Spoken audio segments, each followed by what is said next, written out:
దీంట్లోనే ఓకే. ఇదొక వెరైటీ. ఇట్లా 10 దాంట్లో కూడా మనకు కలర్స్ ఉంటాయండి. ఓకే. వెరైటీస్ ఎక్కువ చూపించడం కోసం మీకు ఇవన్నీ నేను ఒక్కొక్క శాంపిల్ చూపిస్తున్నాను.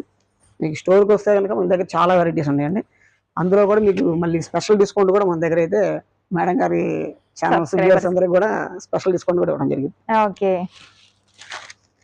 ఇదొకటి కూడా అండి, ఇది కూడా కంప్లీట్ థ్రెడ్ వీవింగ్ అండి. ఇది కూడా థ్రెడ్ బూటాస్ తో వస్తుంది. ఓకే. ఒక్కసారి ఇది బెంగాలీ కాటన్ మేడం. ఇది ఒక్కసారి వాష్ అయితే చాలా స్మూత్నెస్ వస్తుందండి. ఓకే. అయితే స్టార్చ్ పెంచుకుంటే ఇదేంటంటే మంచి రాయల్ లుక్ వస్తుంది. బోర్డర్ అంతా కూడా థ్రెడ్ వీవింగ్ అట్లా మీకు టెంపుల్ బోర్డర్ స్టైల్ వస్తుంది. క్వాలిటీ వైజ్ కూడా అన్ని చాలా బాగుంటాయి. క్వాలిటీ మేము మా మెయిన్ మోటివ్ ఏంటంటే మేడం గారు, క్వాలిటీ అనేది రాజీ పడం మేడం. క్వాలిటీ రాజీ పడకుండా అలాగే రేట్ కూడా చాలా రీజనబుల్ గా ఉంటుంది. ఎప్పుడైనా సరే మనం రేట్ తక్కువ తీసుకొచ్చామని కాదు మేడం, క్వాలిటీ ఎక్కువ ఉంటే మళ్ళీ మళ్ళీ షాప్ ఎత్తుకుంటూ వస్తాం. మా మెయిన్ మోటివ్ అది మేడం గారు. అవును. తర్వాత ఇట్లోనే గద్వాల్లోనే